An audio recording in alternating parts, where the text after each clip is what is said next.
Mesdames et messieurs, bonjour, bonsoir, suivant l'heure à laquelle vous allez nous suivre. Et je vous souhaite déjà d'avance bon début de la semaine. Et voilà, aujourd'hui, on va partager l'actualité politique comme nous en avons eu l'habitude de le faire. Le Rwanda sous pression pour signer l'accord de paix avec la République du Congo. Les États-Unis s'imposent et fixent des limites, des délais, des dates. Vous allez voir les détails dans notre émission de ce jour et on va essayer de discuter cela. Alors, pour mieux cerner la logique, surtout la démarche que nous allons faire, parce que nos émissions, nous sommes en train de les faire, ou bien on veut que nos émissions soient vraiment pédagogiques pour non seulement vous informer, que vous appreniez des choses et que vous pouvez aussi être à mesure d'expliquer aux autres pour que nous fassions large diffusion de ce que nous voulons que nous sachions tous par rapport à la contribution modeste que nous amenons dans la part que nous voulons apporter dans la construction de notre édifice qui est la République démocratique du Congo. Voilà ce que je voulais dire pour l'instant. Alors, la politique étrangère des États-Unis n'est pas celle de Trump, mais pour l'État américain. Je vais vous expliquer et je vais vous dire pourquoi je vais dire cela, parce que nous devons comprendre la logique des choses pour comprendre l'impact de cet accord, surtout de ce deal entre la RDC et les États-Unis d'Amérique. Mais deuxièmement, les ISA ont déjà levé l'option d'investir en RDC, il n'y a rien en face. Donc, je vais vous expliquer aussi cela. Massad Boulos dépêché très vite à Doha. On va le savoir pourquoi il est dépêché très vite, qu'est-ce qu'il y a comme problème. Et en même temps aussi, il y a Lucie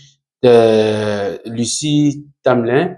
Il est l'ambassadrice des États-Unis en République démocratique du Congo. Elle a aussi dit un mot, c'est une dame. Donc, on va essayer aussi de décortiquer ces informations-là. Et l'ensemble de toutes ces informations-là vont nous permettre de comprendre vraiment où nous sommes, qu'est-ce qui va arriver dans les jours à venir. Donc, on va le comprendre. Et puis, on va parler aussi de l'éthium de Manono, qui d'ailleurs a fait écho. Et ensemble, on va comprendre qu'est-ce qui nous voulons dire par cela. Alors, mesdames et messieurs, sans tarder, on va passer à notre premier point pour gagner un peu plus de temps. Vous devez savoir une chose, très chers amis internautes, que, en fait, la politique étrangère américaine, c'est la politique de l'État américain. Ce n'est pas celle de Trump. Trump, en tant que président des États-Unis, il vient s'asseoir sur des principes. Il y a des politiques, il y a la politique étrangère qui existe déjà, et lui ne va qu'amener son pitch, bien son manière de faire des choses, mais tout en gardant, en respectant les lignes directrices de leur politique étrangère. C'est quoi d'ailleurs cette politique étrangère? En fait, la politique étrangère a un seul mot, c'est-à-dire, c'est la politique intérieure de chaque État vis-à-vis des États tiers. Par exemple, je prends le cas de la République du Congo. La stratégie qu'elle veut mettre en place vis-à-vis, par exemple, du Rwanda, du Burundi, du Kenya et aux autres de l'Afrique du Sud, ça sera ce qu'on appelle la politique étrangère. C'est-à-dire que c'est une stratégie élaborée au niveau interne pour faire valoir au niveau international. Face à chaque État, nous avons une politique étrangère que nous appliquons. Et donc, l'ensemble de ça, c'est ce que nous appelons de politique publique dans chaque secteur. Au niveau des affaires étrangères, de la diplomatie, on élabore cette politique étrangère. Et donc, Trump, quand il arrive au pouvoir, il trouve l'art politique étrangère des lignes directrices qui existent déjà. Alors, l'avantage pour nous, c'est la vision de Trump. La ligne directrice des États-Unis, d'abord, c'est que, et c'est les États-Unis d'abord, la priorité, c'est-à-dire que s'imposer partout dans le monde pour qu'ils soient les leaders dans tous les domaines économiques, politiques, culturels et tout ça technologique, ils veulent s'imposer. Maintenant, la démarche diffère par rapport aux dirigeants, aux leaders, par exemple, au président. Si les anciens présidents avant, bien souvent, c'était des démocrates, des globalistes, qui étaient avant Trump, et Trump en tant qu'intégriste et souverainiste, ils diffèrent à leur méthode par le fait que pour Trump, tous les points communs d'abord, c'est quoi? Dans la politique étrangère des États-Unis, comme je viens de le dire, c'est que il faut imposer leur leadership partout. Ça, c'est ça. Quelle est la méthode? Les anciens, ils venaient, ils imposaient par la force, par la guerre, par des voies des non-paix, et ils imposaient l'essentiel pour eux, c'était les États-Unis. Mais les Trump veut venir s'imposer en business. Il vous dit moins de subventions, plus des affaires. Et cette démarche est en faveur, dans le cas d'espèce de la République du Congo, d'autant plus que la République du Congo était souvent délaissée, surtout abandonnée à son triste sort, justement parce que les globalistes aient utilisé tellement la force qu'ils avaient opté pour le Rwanda et le Burundi, Paul Kagame et Museveni, pour asseoir leur stratégie au niveau de la région des Grands Lacs de l'Afrique centrale. Et ce sont eux qui faisaient la loi de ces quoi-là. Pourquoi? Ils imposaient des rébellions, ils prenaient nos matières premières d'une manière illicite, ils allaient les vendre dans ces pays-là et puis ils gagnaient plus. Puisqu'en réalité, quand on parle des investissements de ces pays puissants-là, et ce sont des capitalistes. Et ce n'est pas le gouvernement qui va venir, mais il va utiliser ces entreprises privées qui vont s'installer là-bas pour l'avantage de leurs pays respectifs, dans le cas des États-Unis d'Amérique. Et là, Trump va maintenant travailler avec nous dans le cadre des affaires. Il vient,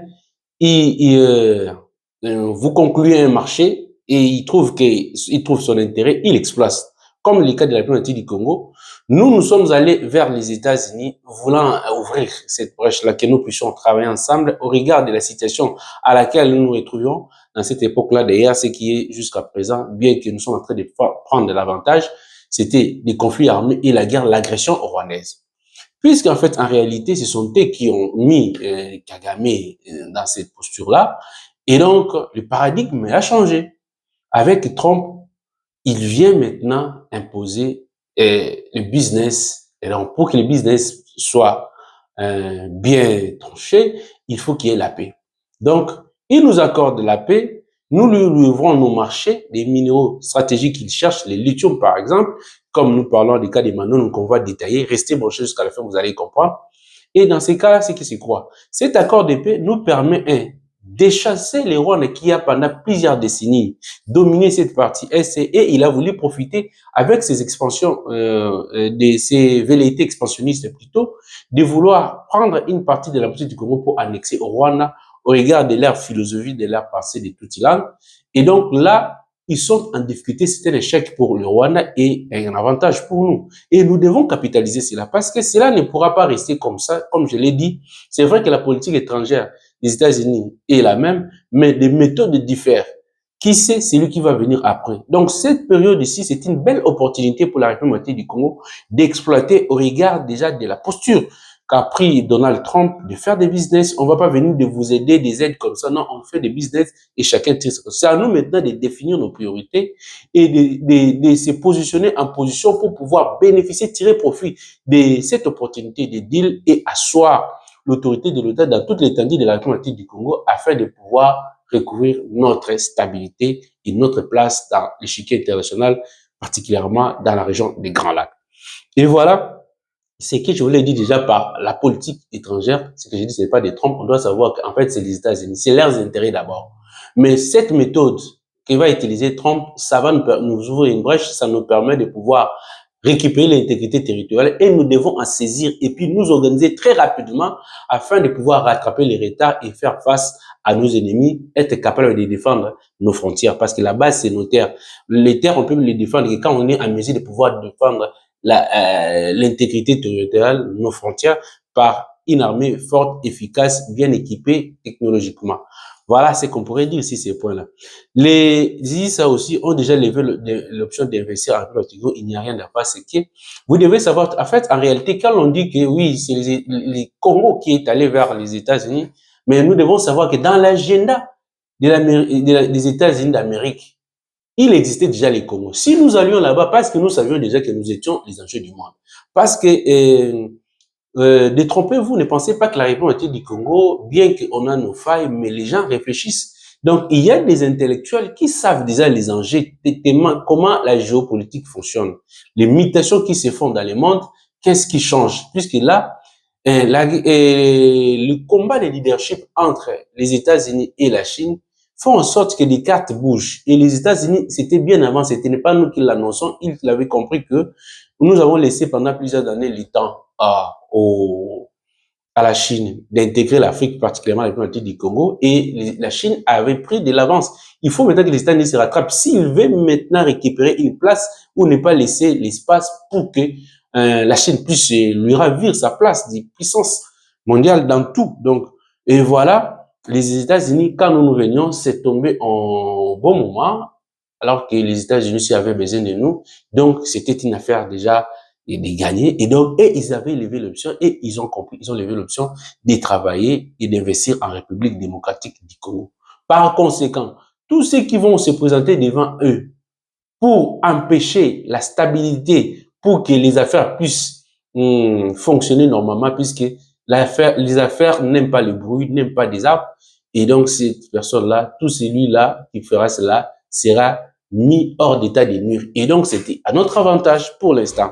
Et oui, certaines personnes disent que non, le minerai, nous les bradons, qu'est-ce que nous gagnons? Non, nous gagnons d'abord la paix, puisque le développement ne dépend pas seulement de la quantité des ressources naturelles que vous disposez, mais plutôt de votre capacité de pouvoir faire fonctionner votre terre, de vous organiser, votre tête plutôt, de vous organiser, de planifier des choses pour votre développement. Et donc, puisqu'il y a des États qui n'ont pas assez de richesses, mais sont plus organisés, ils avancent plus, justement parce qu'ils se sont mis ensemble, ils étaient en paix, ils ont profité, ils se sont organisés. Donc, la base, c'est l'organisation. Et l'organisation ne peut que produire des fruits là où il y a la paix. Et donc, ce qu'on nous offre par les États-Unis de Donald Trump, c'est la paix et c'est vraiment notre avantage et ça nous permet de chasser. Puisque, nous avons démontré à la face du monde que c'est le Rwanda qui est notre agresseur et ça a été accepté au plus haut point au niveau des Nations Unies dans le Conseil de sécurité qui ont voté une résolution, non seulement voté cette résolution, mais cette résolution a été votée à l'unanimité. C'est une force pour nous et que nous devons nous afféliter et capitaliser. Voilà. Et cette option-là a été élevée, c'est pourquoi les tractations qui se passent sur nous, les pourparlers qui se passent actuellement, par exemple, à Doha, puisque le Rwanda et les groupements rebelles sont en train de tarder de pas chercher à créer des manœuvres dilatoires pour ne pas faire avancer des choses. Et les États-Unis a tapé la main sur la table et, messieurs, attention, celui qui fait des blagues en aura pour son compte. Et voilà, ils ont envoyé Massad Boulos parce qu'il y a des points qui avaient fait objet de blocage inutilement parce que le Rwanda, derrière les AFC-M23, voulait imposer des mesures qui ne tiennent pas tête ni queue. Et il voulait, et quoi, par exemple, au deux ministres, pas de négociations sur la souveraineté de la RDC, pas de brassage et mixage, si ce n'est qu'au cas par cas.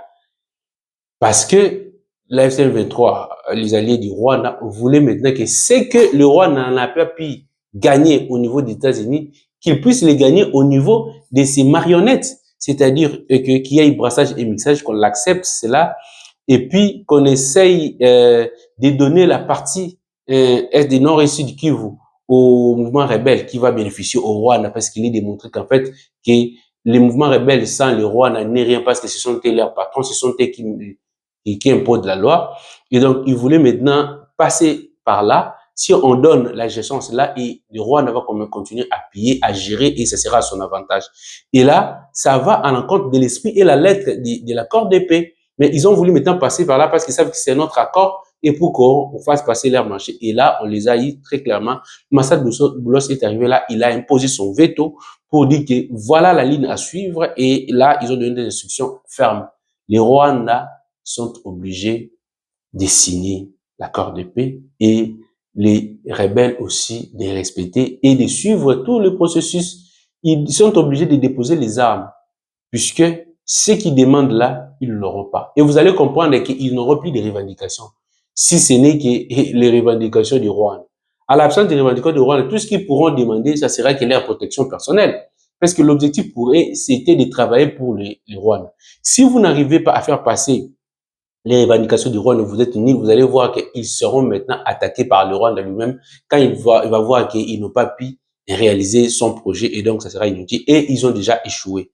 Voyez-vous, à ces points-là déjà on envoie. Et de l'autre côté ici, au niveau de Kinshasa, l'ambassadrice des États-Unis aussi a tapé la main sur la table pour rappeler aux tricheurs de ne pas faire de n'importe quoi. Ceux qui vont chercher à créer des manœuvres dilatoires pour pouvoir créer des désordres, comme on parle au niveau interne de la Senko, on voit Moïse Katumbi, ancien président de la République Kabila, et tout le reste, ils tentent de vouloir bloquer des choses, mettre un préalable comme quoi il faut d'abord un dialogue avant que l'accord de paix signe. C'est pourquoi vous avez suivi en Mbongo, quand vous avez ça décrypté la chronique là, vous avez tout suivi. Je vais plus y revenir. Donc, ce sont des gens qui travaillent ensemble. Si vous regardez des deadlines, la période pendant laquelle ils sont en train de faire ça, et Ambongo avait déjà dit très clairement qu'il a salué l'accord. Et subitement, il va changer par l'entremise de la Senko. Il change pour commencer à critiquer l'accord totalement. Cette contradiction, ça prouve assez bien, ce sont des gens qui travaillent pour des gens, d'autres personnes. Donc, ils ne travaillent pas pour leur propre compte, non seulement, non pas ni pour leur propre compte, ni non plus pour le compte de la communauté du Congo. Ils sont des esclaves des blancs. Donc, c'est désolé pour l'Église. Et donc, on n'a pas souhaité que ça soit ainsi, c'est le cas. Donc, on regrette pour cela. Donc, on ne peut plus rien dire. C'est ça la vérité. Donc, ils sont en train de se contredire. L'opposition, les opposants au régime de Tshisekedi, du groupe de gens là, ils ont fait encore une déclaration, alors qu'ils avaient déjà fait la première déclaration pour saluer les progrès de l'accord et qu'il fallait continuer. Mais là, ils viennent ajouter encore une autre déclaration pour ajouter l'incise parce qu'ils ont manigancé, payé de l'argent pour faire passer une résolution au niveau des congressmen aux États-Unis pour faire accepter les dialogues de la CENICO, le respect de la Constitution. Ce sont des problèmes internes et les départements d'État est clair et ferme là-dessus, que ce sont des problèmes internes et ça dépend du peuple congolais et de son dirigeant. Et vous devez savoir que le profil de Tshisekedi correspond exactement à la personne que les États-Unis ont désignée pour travailler avec. Donc, c'est fini. Tshisekedi a déjà gagné le cœur des Américains, du gouvernement américain, ou sinon du gouvernement des régimes Trump, si on peut le dire ainsi, puisque justement, ils ont déjà eu à discuter, ils ont compris qu'ils peuvent bien vivre ensemble. Tous ces gens-là qui vont chercher à aller de gauche à droite, non, chaque chose a son temps. Le temps est là pour la République du Congo, c'est notre ère, nous devons en saisir, nous devons aller de l'avant. Tshisekedi, c'est son temps, il a bien joué sa diplomatie, puisque Kagame a pensé que pour gagner, il fallait seulement avoir des armes militairement, mais il fallait aussi savoir jouer sur les plans diplomatiques. C'est vrai, cette partie de l'armée, c'est quelque chose que nous devons faire. On n'a pas le temps. Dans une année, nous devons être capables d'asseoir une armée dissuasive, capable de faire des choses. Et nous en avons les capacités parce que nous avons des moyens, nous aurons des opportunités, des formations, des transferts de technologies, mais aussi une assistance technique.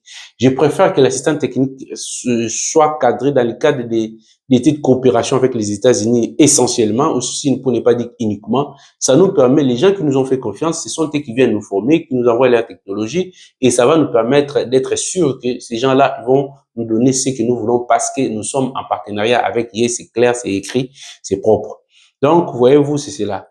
Un autre élément encore, il s'agit de lithium de Manono qui intéresse les États-Unis d'Amérique, puisque là, vous devez savoir que ces lithium-là, déjà, le Manono, au niveau de Manono, c'est un grand gisement qui est reconnu sur le plan international, qui a fait l'objet des discussions, mais là, maintenant, ça sera exploité par les Américains, et donc, c'est un avantage, puisque c'est un gros gisement qui a tellement de l'avenir, des opportunités, une ressource naturelle de plus de 400 millions de tonnes, voyez-vous, avec une capacité de production de 700 000 tonnes par an, et par an, en termes de valeur, en termes monétaires, c'est plus de 2 milliards de dollars par an. Et donc, c'est une belle opportunité et qui intéresse les États-Unis et que toutes ces richesses-là, les lithium-là, là, c'est seulement à Manono, mais on est en train, au fur et à mesure, de découvrir qu'il y en a assez dans d'autres provinces aussi.